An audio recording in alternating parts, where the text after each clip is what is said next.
a shadow, a great big shadow, but it had no detail. It was like as a vapor, and I could see that it was a shadow of something that was in the front. And I had many questions at this point in this dream, and out of nowhere, I heard these words, "Depart from me." And this galaxy, this portal, I don't know what to call it, on the right side of God, or Jesus Christ, whoever you decide to identify that spot of judgment, on the right side of him, there was this big portal that opened up, and there will be stones of fire. Normally, when you get a lighter and you cut it on, try to spark a flame, but instead of fire, it was stones, and they will leak out of this portal. And whoever that guy said, "Depart from me," flew down this place, and the stones were so hot that it would burn everybody outside of that portal. On the left side of our body or our form, it would burn us. And everybody would be like, "Ooh," like as if it was so cold or so hot. You would tell somebody to close that door. It's too cold. That's how hot it was. And the portal closed. And then he sent them so fast that the screams were late. I would hear, "Ah!" Like it was like, "Depart from me." And it closed up. Then the screams come, "Ah!" And it terrified me. And then out of nowhere, something snatched us up. Like we moved up the line. And I began to think, I didn't understand where we was. I'm like, oh my God, maybe this is judgment. Yeah, I had many questions, and I would hear, "Depart from me, depart from me, depart from me," and all these different people will be sent to hell. And the part that scared me the most was the people that were getting judged.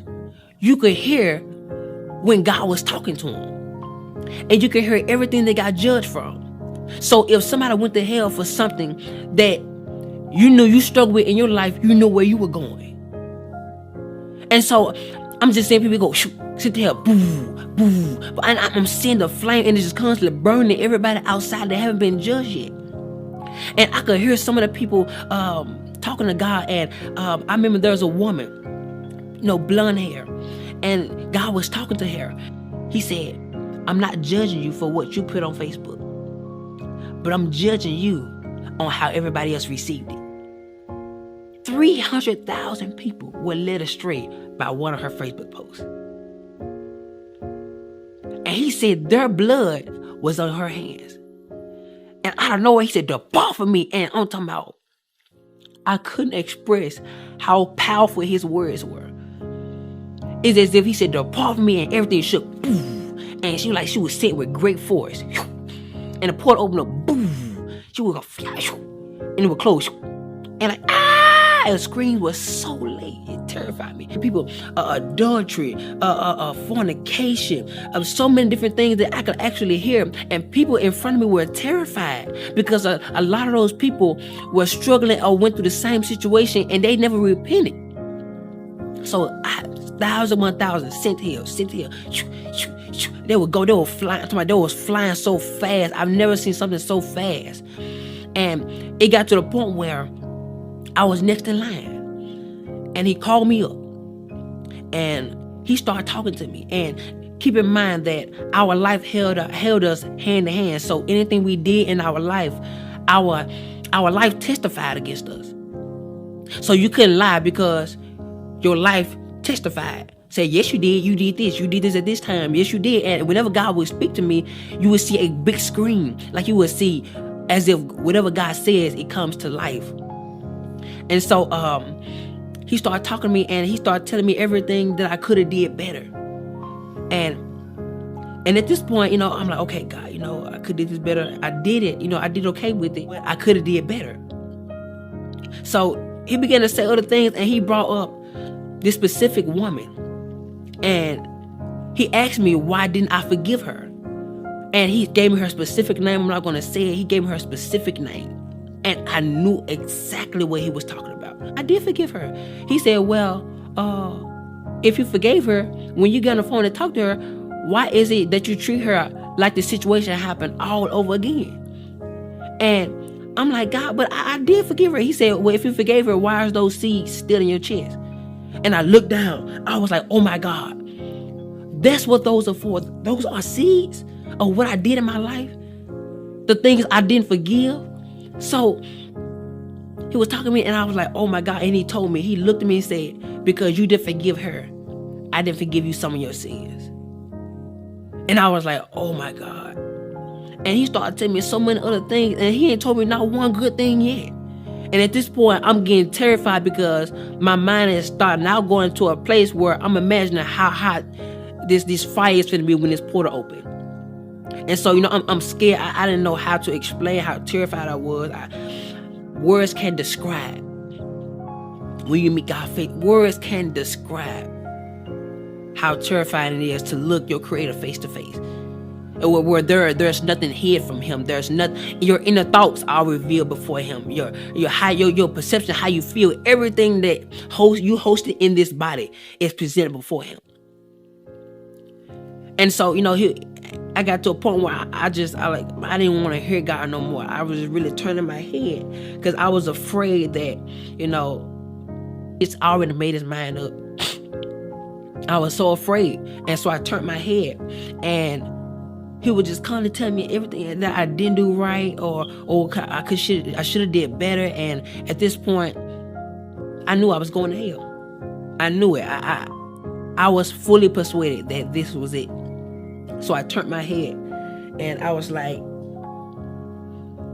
I don't want to hear no more of it. My mind, I'm just really trying to imagine how hot hell is going to be. I'm like, oh my God, Lord, I have no more chance. If I go down there, I can't come back. Like, Lord, please don't send me to hell. Please, like, God, please. I'm begging you. And I'm more terrified.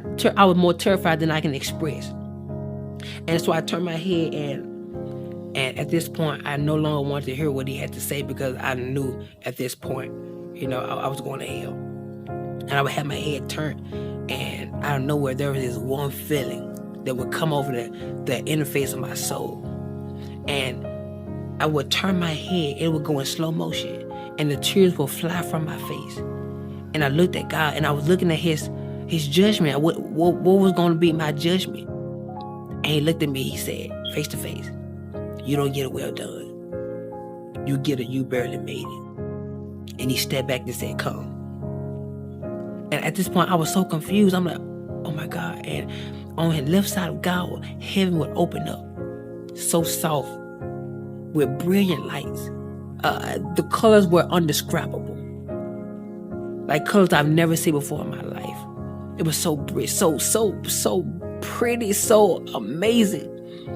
And the colors will blossom as they grow, and the heaven will open up so gentle.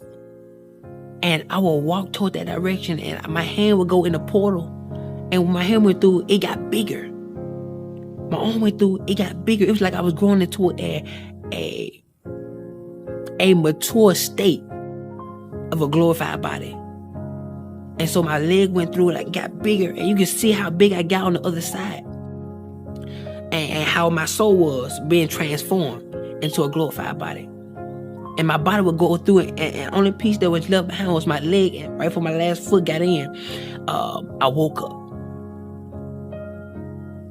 The dream scared me so bad. I was underneath our living room table for hours. I was so terrified. I was terrified to move. I was terrified to do anything because I was afraid it was going to be added to my judgment. I thought that was the judgment. That didn't feel like a dream. I could feel, I could taste, I could tell you how it made me feel. Everything was so alive in the dream. And at that moment, I was asking God, why did you give me this dream? He said, because I want you to warn my people that the things which you saw are the things that shall be. And I didn't realize that what I prayed for and the vow I made before God, that He was going to fulfill it. Now He's looking for my end to be fulfilled. So that's why I'm here talking to you right now. Forgive. Let go. I couldn't describe how many people that allow for for unforgiveness to grow in them, and it caused a bitterness, which caused them to do things that they got judged for. That thing caused them not to make it to heaven. I was terrified. It was so many people went to hell, and it felt like I was the first one. Like, God, it was thousands among thousands of people in front of me. That is scary to me. So today I encourage you to get it right with God. Get it right with your fellow friends, your enemies, that church hurt that causing you to attack people in silence. Go get it right, because hell is not worth it.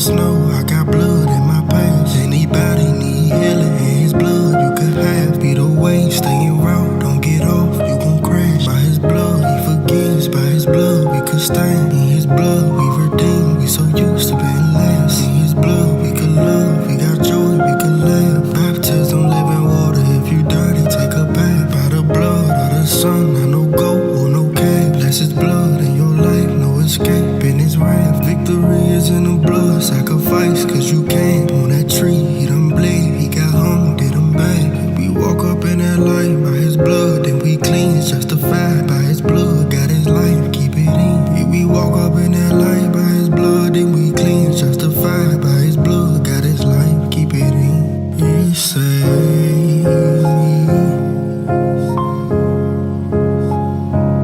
He saved me. He saved me. He saved me. Blood on my hands, I can still smell the bleach. Rolls out the water, I can still smell the reefs. Nail road, it's not enough space for you and me. Visions that depart from me, I still hear the scream. Let go of the cares of this world that got you trapped. You was doing good until they sucked you right back. Let go of the bitterness you have for who betrayed you. Remember, Judas is the reason Christ hung and saved you. It's glory in his death, and there's glory in our own. Before there's glory in the kingdom, should be glory in our homes. Fail to your sin, don't bury yourself in your wrongs. Crying while you praying, you think he left you alone. Don't let your sin enslave you, he's here to wipe your tears. He's here to wipe your tears, he's already forgave you. Don't let your sin enslave you, he's here to wipe your tears. He's here to wipe your tears, he's already forgave you.